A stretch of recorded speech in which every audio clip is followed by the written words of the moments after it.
This has been an absolute travesty all week, Tim, and beyond that, severe consequences. What does that mean from this administration? Well, we don't know yet. I think this is the latest example of the Trump administration not being prepared on the foreign stage for a severe diplomatic crisis, which is what this amounts to now.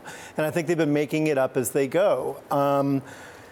And it begs the question of why the president has taken so long to respond forcefully to this. And I think there's there's multiple reasons. Some of them are realpolitik. He gestures towards the importance of the Saudi Arabian economy on the world stage and Saudi Arabian oil, obviously. But you also can't divorce the Trump's own financial dealings from the equation here. And there's been long-standing investments from Saudis in Trump-related projects. Jared Kushner has been a strong advocate of a Saudi Arabian relationship. There's some questions about why that is. And it's all sort of come together to create this very stuttering response. He talked the other day about Saudi being a strategic ally, and indeed it is. How much can the U.S. distance itself from the biggest economy in the Middle East and, a Middle Eastern superpower?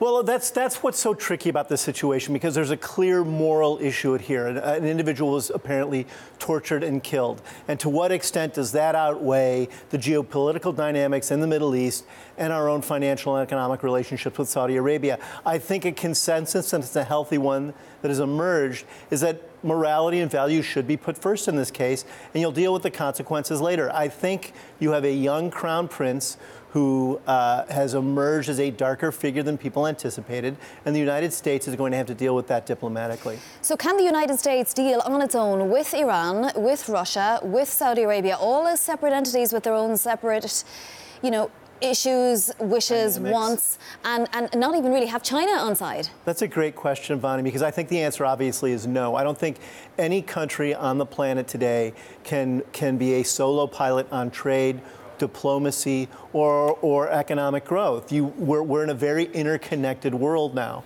and you need allies. And I think that's the other thing that's creeping up now to haunt the Trump administration, is it spent no time over the last 2 years building up healthy, mature diplomatic relationships overseas, and it needs them now.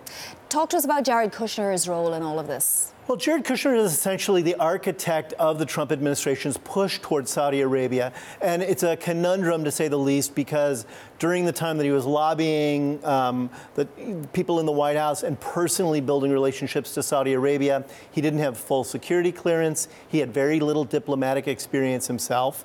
And he was trying to rescue the Kushner family's investment in 666 Fifth Avenue, and had already been lobbying other governments as investors, and it put a shadow over some of the reasons why he was lobbying Saudi Arabia. Yeah, absolutely.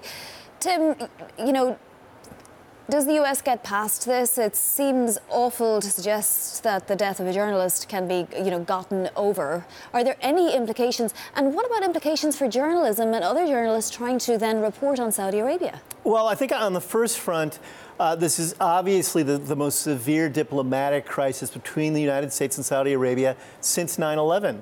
And 9/11 severely strained U.S.-Saudi relationships. People moved on after that. I suspect in the long term, people will move on after this. But it's a matter of how we move on and what's identified as the right way to do that. Right now, that hasn't occurred. On the journalism side, I think we've reached a point in time where world leaders, including the president himself, incites violence towards journalists. We now have a journalist in this case who was tortured, apparently, and murdered. I think it's a wake-up call for everybody.